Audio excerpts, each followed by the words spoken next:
Hi, this is Dan Heisman, and we're continuing with our series of YouTube videos to help you improve your chess. And today's video may not improve your chess a lot, but it's a really important video. I wanted to do a video about my friend and chess coach, Donald Byrne. There's a lot of misinformation, I think, about people who don't know a lot about Donald Byrne. Donald Byrne is most famous for losing the game of the century to Bobby Fischer in the Rosenwald tournament in 1956. And if you haven't seen my video on that, I have an earlier video in our YouTube series that covers the game with some of Donald Byrne's own comments about the game. But I thought I'd dedicate an entire video to talking about my coach. It's a important subject to me. I know a lot about Donald Byrne. A friend of mine, Josh Anderson, who's going to be the tournament director and organizer for our Holly Heisman tournament that we're having online here on December 12th, 2020, is writing a book on the Byrne brothers. The Byrne brothers are Robert Byrne and Donald Byrne. And in fact, I brought up a picture that shows them here. So the picture you're looking at is the U.S. Olympiad team that were allowed to go to Havana in 1966. So left to right, you're looking at Grandmaster Larry Evans, Bill Addison, Pal Benko, Bobby Fischer in the middle, Nicholas Rossalimo, and then the two Byrne brothers, Robert Byrne and Donald Byrne on the right. Donald Byrne was the captain of the team, and Donald Byrne played for the team many times, and you could easily argue he was stronger than one or two of the players who were there on the team right there, but he was the captain this time. And Donald Byrne was a professor of English at Penn State. How did I get to meet Donald Byrne? Well, when I graduated from high school, I went to Caltech in Pasadena, California. And I had a lot of allergies at the time. And if you know anything about Pasadena, it's a suburb of Los Angeles. It's in that basin. And in the 60s, the smog was much worse there than it is now. And when I got to Caltech, I got very ill from all the smog, and I just had a bad sore throat all the time. It made it very hard for me to study. And Caltech's a tough place to be when you're studying well, because it's a very, very, very good school, and they put a lot of pressure on the students, and I was not healthy enough to do it. So I had to transfer, and I unfortunately had to transfer in the middle of the year, and it was not a lot of places that you can go in the middle of the year. I had been accepted at MIT also. I asked MIT if I could go up there. They said, no, it's the middle of the year. So my parents took me to the local Penn State campus, and they said, well, we don't accept people in the middle of the year either, but your son is such an exception, we'll take him in the middle of the year as a transfer. So I transferred to Penn State. And one of the benefits of going to Penn State was the next year when I went to the main campus, Donald Byrne was the coach of the team. And Donald Byrne was, at the time, was the 7th rated player in the United States. He had won the U.S. Open about a dozen years before that. And he at one point had the second highest rating in the United States behind Sammy Reshevsky. But in the 1950s, Donald Byrne contracted lupus, a very serious kind of deadly disease that affected his health and greatly restricted his international chess activities. And you also have to remember that in those days, it was much, much, much harder to become a grandmaster than it was today. There were only probably less than 200 grandmasters in the whole world. Like half of them were inside the Soviet bloc. And there were also no ELO ratings for the international players. That didn't come along till the late 60s. So the way you became a grandmaster was if you went to a tournament and you did so well and got a grandmaster norm, and then you did that a few times. Well, the best players to invite to tournaments were people who had ratings who were not very good for their title, like people who were weak international masters or weak grandmasters. Why? Because if you invited those people to your tournament and then your local international masters played, they could beat the weak grandmasters, and that's the only way that they could tell, how their score was by the title of the players. There was no ratings, so you wanted weak grandmasters so you could beat them. Well, Donald Byrne was like one of the two strongest international masters in the world. So nobody wanted him to come to their tournaments. The only country that would have the incentive to invite Donald Byrne to a tournament would be the United States, because they would want Donald Byrne to get his Grandmaster title. And the United States wasn't holding many tournaments at that time. Very few international. Dallas had a tournament. Later on, there was the Church's Fried Chicken tournament, which Donald Byrne did play in once he got a little older. So when Donald Byrne was Grandmaster strength, he really wasn't playing in too many of the tournaments. Now, if you look at Donald Byrne's record in the Olympiad, when he played against the top Grandmasters in the world, he did very well, well enough to probably earn a Grandmaster title. And if we go by today's standards, where it's much, much easier to become a Grandmaster, Donald Byrne would have been in the top half of the Grandmasters easily in today's standards. But in those days, it was much harder to be a Grandmaster. So Donald Byrne, because of his health and because of the restrictions I just talked about, never quite became a Grandmaster. And after he passed away, we petitioned FIDE to make him a posthumous Grandmaster, and they turned it down. But if you go back and you look, I mean, someone who's the 7th best player in the United States and at one point was the 2nd highest rated player in the United States would certainly deserve to be a Grandmaster.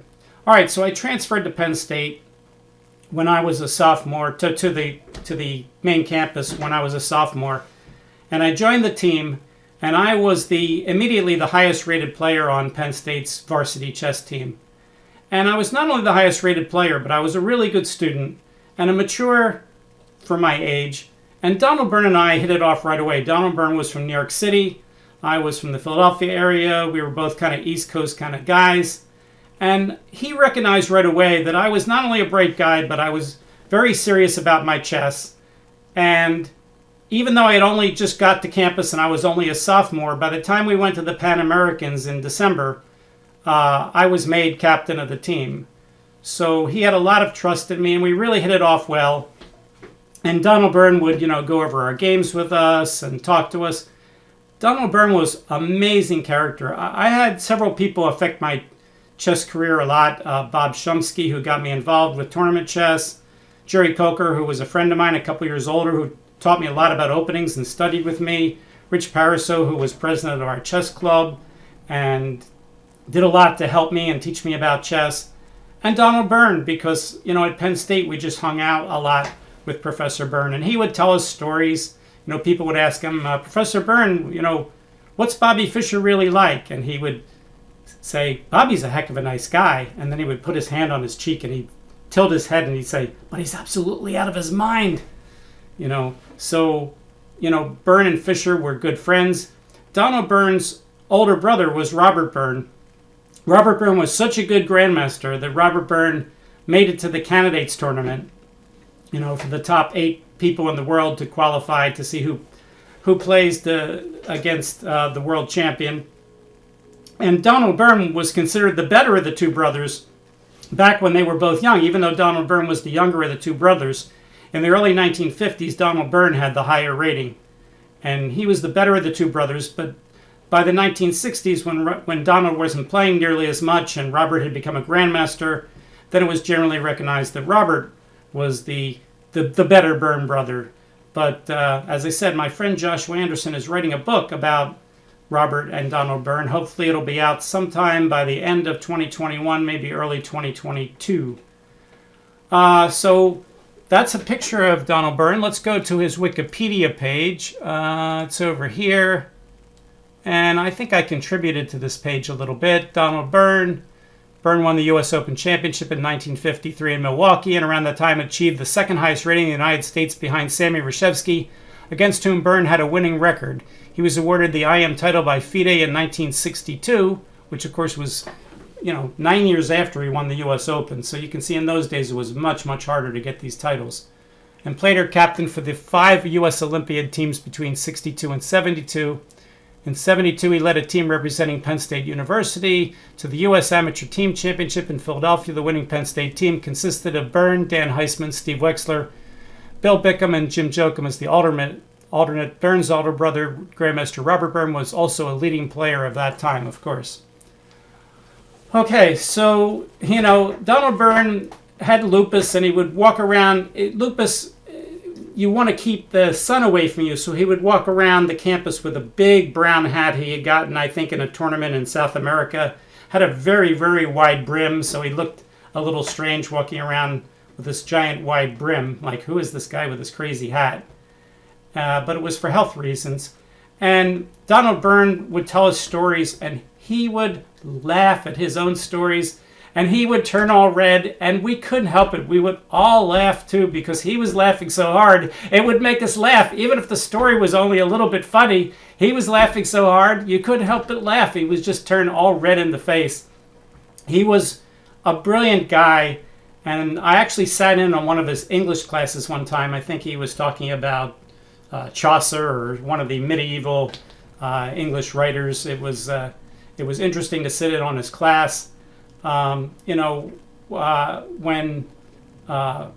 Donald Byrne's family became, friendly with us, and when we went up to Penn State to give a talk, I gave a talk on Donald Byrne a few years ago, and his family was nice enough to meet with me. I'm still in correspondence with one of his sons, so I have a very, very close feeling with that. When Donald Byrne was elected to the U.S. Chess Hall of Fame, I was invited to sit at the main table with Robert Byrne and Donald Byrne's widow, Madge Byrne. And they, by the way, they lived on, I always remember the number of their house on their house street. It was 714, because at the time, that was a famous number. That was the number of home runs that Babe Ruth had hit to be the all-time leading home run hitter before Hank Aaron broke his record. Okay, so I thought I'd show a game. I know I've been talking a lot here, and we have about half the video to go. So Donald Byrne did well against a lot of the top players in the world, and we're going to see a game against one of these top players. Today, if you could even hold your own against any of these top players, you obviously have to be a really top grandmaster. As I said, in those days, it was much, much harder to beat. So let's take a look here at a game he played with black against Efim Geller. Efim Geller was on the list of one of the greatest players in the history of chess to never be the world champion. When you start talking about people like that, you start talking about Rubinstein and Korchnoi and Stein, and Geller is certainly right on that list. Paul Carez would be on that list. Best players never to be world champion. Efim Geller probably makes the top 10. One of the top Soviet players during the 50s, 60s, and 70s. This game was played in 1955 when both Byrne and Geller were in their prime. And it was during the early years of the Yugoslav Dragon, when they were still trying to figure out, what's the best way to play against the Dragon. And Donald Byrne was a Dragon expert, and he championed the A5 variation of the Dragon. And we'll get a chance to look at that, even though he didn't play it in this game. So let's see the game. E4, C5, Sicilian, knight F3, D6, D4, open Sicilian. C takes, knight F6, knight C3, G6. Okay, that's the dragon, so-called because the black pawns look like they form a little dragon here. Bishop E3, Bishop G2, F3, the Yugoslav attack. The Yugoslav attack in 1955 was in its infancy. People understood the idea was to play queen d2, castle queenside, and throw the kingside pawns at the black king, but exactly how you did it and where everybody put their pieces was not as well known. Black plays knight c6. He could also castle, queen d2, and castles. So now the main move is bishop to c4. It's today, I think the computers suggest that white should play g4 first. In those days, pretty much bishop c4 and castles were exclusively played for a long, long time.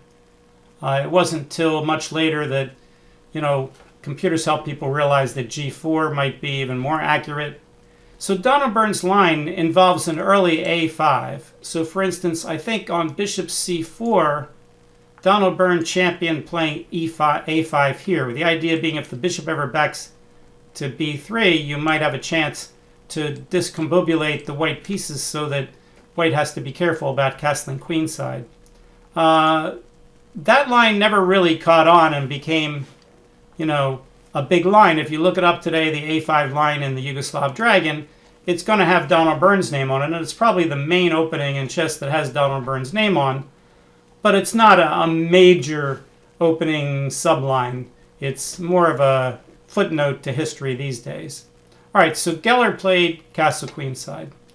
All right, so when I was playing the dragon, again, when people would castle queenside, I would play the line knight takes, bishop e6, which I thought was kind of fun and gave black some interesting attacks. Today, when people castle queenside, black plays d5. Let's say a stockfish 12, which doesn't have any book in it right here. What he would play here without knowing the book. And stockfish says that he would play d5, but he says that white has an advantage of about 0.6. Well, that's a pretty big advantage for white, which is one of the reasons why you don't see grandmasters playing the dragon these days in the days of the computers, because the dragon is a little bit sharp, and as you can see, probably a little good for white. So that's the kind of opening you really don't want your opponent to look up all kinds of computer lines against you. So the dragon has pretty much disappeared from top-level tournament play, but that doesn't mean the lower-rated players shouldn't play it if they like to play exciting, complicated games as black. All right, so let's fix the window so that it's back to where it should be. All right.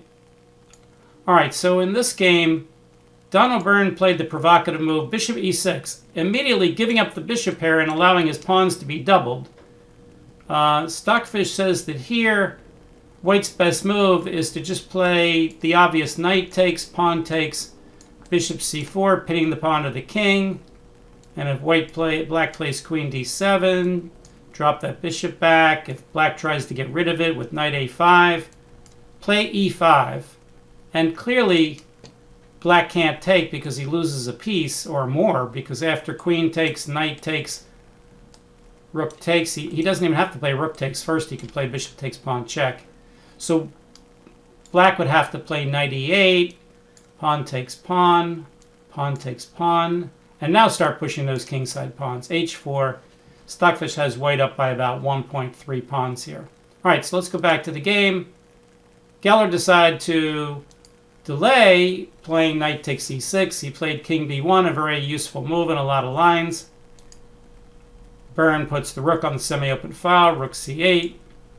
g4, there we are. That's the move we talked about. Of course, we talked about it being played earlier. Stockfish still says white's up by about 0.8 here. Queen a5. And there's knight takes e6, getting the bishop pair and doubling those pawns. And there's that move bishop c4 to threaten bishop takes e8. Byrne plays the best reply, which is knight d8. The good news is the knight's guarding the pawn and the rook's hitting the bishop. The bad news is the knight's poorly placed and the rooks are not guarding each other anymore. Geller decides to bring the bishop back toward the middle with bishop to e2. Stockfish suggests, yeah, he doesn't have much better. Stockfish suggests queen e2 with a slight advantage. So bishop e2, Byrne plays knight d7, the best move.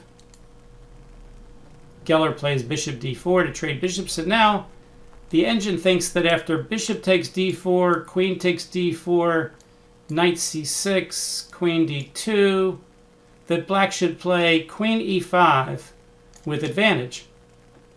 Of course, Stockfish 12 that I'm using is way better than any human's ever been, so we're not quite so good at that. So Donald Byrne plays knight to e5, and Geller plays f4 and says, where are you going, Mr. Knight? And I'm sure he expected Byrne to play like knight to c4, and then we'd get maybe a trade of bishops after bishop takes, rook takes, bishop takes. Let's see what Stockfish says about knight c4. Knight c4, it says bishop takes, rook takes, bishop takes, g7, king takes, and then h4 with probably a winning attack for white. So that's what Geller would have done if Byrne had played knight c4. So Byrne decides to complicate the game, and he plays a sacrifice. He plays knight on d to c6 and says, go ahead and take my knight. And the idea is that if Geller takes, then Byrne can take the bishop, and when Geller takes back, Byrne can play bishop takes, hitting the knight and opening up the king. Geller thought that this was too dangerous. Stockfish says, let me play white. I'll show you what to do. He says, play queen to e3. If bishop takes, pawn takes, rook takes, I'll just play queen to d4. Rook on f to c8. I'll play bishop d3 and guard my pawn. And you're not even getting a draw out of this. Well, obviously Geller saw something he didn't like because he didn't do this. So he doesn't really call Byrne's bluff. Instead, he plays bishop takes e5. But now black is doing a little better. Stockfish still says that white should be winning with perfect play. Pawn takes, f5, best move by Geller. Knight to d4. Now the engine suggests bishop d3 for white. White takes on g6, not the best move, but it looks reasonable. Again, we have that advantage of having these strong engines. Rook hf1, rook f4, best move. Now Stockfish says white can retain a very slight advantage with the modest h3. Geller plays g5. Still has a modest advantage. Byrne attacks on the queen side, of course, where the white king is with b5. Bishop d3, best move. Rook f d8. Now Stockfish says Geller should play queen to g2. And he does. White still has a nice little advantage. Black plays b4. Knight e2. Queen c5, best move. Now white should play knight takes d4. He plays queen h3, which is the decisive mistake. He should get rid of that knight. Knight takes d4. Knight takes f4. E takes f4, opening up the bishop on the king, is also playable for white. But both moves, knight takes d4, the best move, and knight takes f4, just winning the exchange, are both good for white. Geller's move, queen h3, is not. So Byrne finds rook f3. And now what he's going to do is simply remove the guard on the f2 pawn. And that's going to win him the game. Rook takes f3, rook takes f3, queen g4, rook takes. So the idea is no matter how white takes, black can take back with check, winning the rook. But right now, white's up a piece. And black says, I'll play there. So white could resign. Now, one of the things about Donald Byrne and Sammy Reshevsky and Walter Brown were all the same kind of players, which in those days, there were no sudden death time controls. They were all like 40-2. And Donald Byrne and Reshevsky and Walter Brown would play extremely slow and get into severe time trouble. So my guess is that by this point, even though Byrne's up a piece, he probably doesn't have much time on his clock to get to the 40th move. And that's going to explain a lot in the next few moves because Geller's not going to resign, probably because Byrne's flag is hanging. So Byrne plays rook to d1, taking advantage of the same trick as before. If rook takes d1, queen takes c2 check. Well, why else would he play rook to d1? Well, because he's just trying to trade off because he's winning. So white says, let me remove the guard on this e6 pawn. Byrne says, okay, but meanwhile I'm going to trade. He takes the knight check, queen takes. Notice this bishop is like a prisoner here. It's almost impossible to get the bishop out. So even though the bishop is a good defensive piece against white's 2-on-1 majority, black's up a piece, but he really isn't up a full piece here. You can't count that bishop on g7 as a full piece because basically it can never get back in the game. It could sacrifice itself for a pawn, which might be handy later. It can help guard the king, but it's really about as dead a piece as you'll ever see. This is a bad, bad, bad bishop. So therefore, that's another reason why Geller's not resigning, even though he's down a piece. All right, so Byrne trades off a bunch, plays queen b4 check, gets his pawn rolling. Geller's trying to get in and maybe get a perpetual check. Byrne says, I'm in time trouble, I'll give a few checks. Check, check, king there. Now the queen is guarding the pawn. Byrne simply pushes the a pawn, getting ready to play maybe a3 and queen b2 check and get a passed pawn on the file. Geller's pushing the pawn. Now remember, if Geller pushes these pawns too much, it could let the bishop out. So Geller only wants to push those pawns enough to get the perpetual check, not to let the bishop in the game. All right, so black plays queen d4 check. He's got to watch out again about queen takes e6. King back. Black says, all right, I'm in time trouble. I'll give a few checks. Queen checks. And now he takes the pawn, which guards this pawn. And now he's got a winning passed pawn. Now he really probably doesn't need the bishop. And that's his 40th move. They've reached time control. So now Geller could look around and resign. But he sees that the bishop's still really bad, and he says, let's play a couple more moves. So he plays h5. Byrne gives a check. Geller goes back. Byrne takes the pawn. And now Geller resigns. So let's let Stockfish show you what the next couple moves could be. If Geller plays queen takes h5, Donald Byrne would play king f8. And now they give queen to d1. Well, the idea in queen d1, again, is the bishop can't get out if you trade queens, but the bishop can always sack itself for this pawn and win anyway. Excuse me. So Byrne, if this game really had continued, Stockfish suggests he doesn't trade queens. Queen checks. King to c1, mouse slip. King c1. Queen takes e4. Now the bishop's really going to get out. Queen d8 check. King f7, g6 check. King f6 still guarding the pawn. Queen e8 hoping for queen f7 check. Bishop h6 check. King b2. Queen d4 check. And now Stockfish is starting to see the mate. Mate in 23, and it usually comes down as he looks deeper. Mate in 22.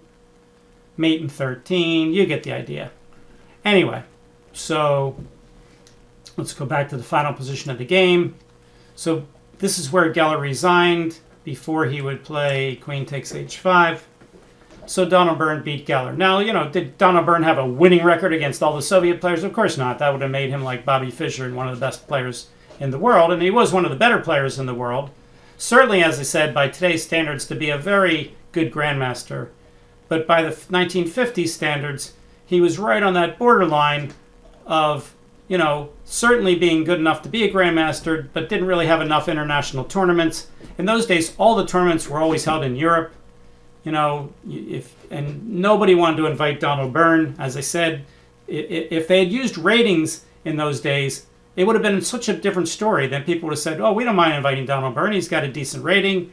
And if he gets his GM title, that's nice. But, if you're Yugoslavia and you want your young player to be a grandmaster, you want to invite all the weak grandmasters and weak international masters in those days so that it would be easier to get a good score against them and yet have the prerequisite number of international grandmasters and international masters to have an international tournament. And that's the way things were done with FIDE back in the 1950s. Okay, so Donald Byrne, a wonderful, unforgettable character, a great, great guy, my coach, my friend. I'm glad to be associated with him, and the more people I can tell about him, the better. Again, if you haven't seen my video earlier on the game of the century between Fischer and Donald Byrne, you can look that up on the web. Okay, I'm looked that up on my YouTube channel here, Dan Heisman Chess. Okay, so if you like the video, please hit the like. If you haven't subscribed, hit subscribe. Tell other people about the channel. You get the idea. We'll see you next time. Thanks. Bye.